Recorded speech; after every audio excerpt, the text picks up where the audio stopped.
किसी सुदूर पहाड़ी गांव में एक रहस्यमयी स्कूल था जिसका नाम था ज्ञानलोक विद्यापीठ। जो बाहर से देखने पर तो किसी आम स्कूल जैसा ही लगता था, लेकिन उसके भीतर का संसार किसी जादुई लोक से कम नहीं था। यहां घंटी की जगह आकाश में उड़ती हुई रोशनी चमकती थी। किताबें खुद उड़कर बच्चों के सामने आ जाती थीं और ब्लैक बोर्ड बोलकर न सिर्फ पढ़ाता था बल्कि बच्चों के सवालों के जवाब भी देता था।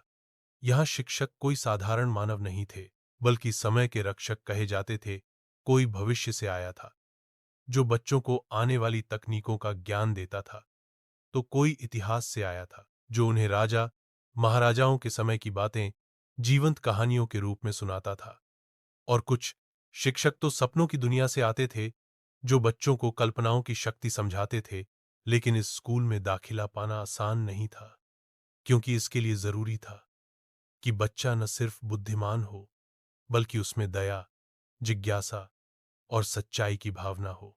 और जब गांव के गरीब बुनकर का बेटा नीलकंठ पहली बार उस स्कूल के पास से गुजरा तो उसकी आंखें चमक उठी। उसने उस रोशनी को देखा, वह संगीत सुना जो हवा में तैर रहा था, और उसे ऐसा महसूस हुआ मानो कोई अदृश्य शक्ति उसे पुकार रही हो।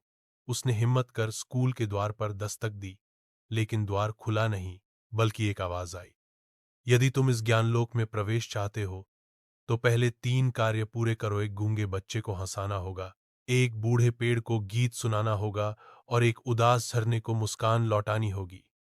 नीलकंठ के पास न कोई धन था, न विशेष शक्ति, बस एक सच्चा दिल और मासूम भावनाएं थीं। उसने गांव के गूंगे बच्चे के पास जाकर उसके साथ समय बिताया, उसके लिए खिलौने बनाए, चित्र बनाकर उसे समझाया, और अंत में जब उसने उसके साथ नाचते हुए खुद को जोकर बना लिया तो गूंगे बच्चे की आंखों से आंसू टपके और होंठों पर हंसी आ गई। फिर वह जंगल में गया जहां बूढ़ा पेड़ खड़ा था, वह पेड़ जो बरसों से अकेला था। नीलकंठ ने अपनी बांसुरी से मधुर सुर छेड़े, पेड़ की सूखी डालियां हिलने लगीं, पत्तों ने तालियां बजाईं और लगा मानो वह पेड़ थिरक रहा हो। आखिरी कार्य के लिए वह उस झरने के पास गया जो अब बहना छोड़ चुका था। नीलकंठ ने झरने को अपने जीवन की कहानियां सुनाईं, अपने संघर्ष, अपनी मां की मेहनत, गांव की तकलीफें, और यह सब सुनकर झरने की आंखों में चमक लौटी। वह फिर से बहने लगा और उसकी पहली बूंद नीलकंठ के गालों को छूकर जैसे आशीर्वाद बन गई।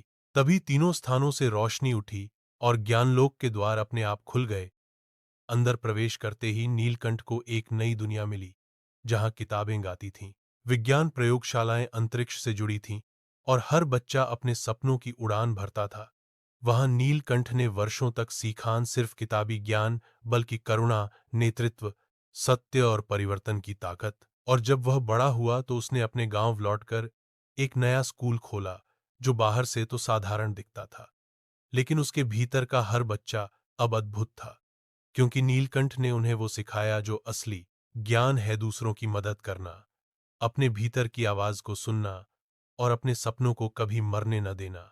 और इस तरह ज्ञानलोक की अद्भुतता अब हर दिल में बस चुकी थी, क्योंकि असली जादू स्कूल की इमारत में नहीं, बल्कि सच्चे शिक्षक और सीखने की लगन में होता है।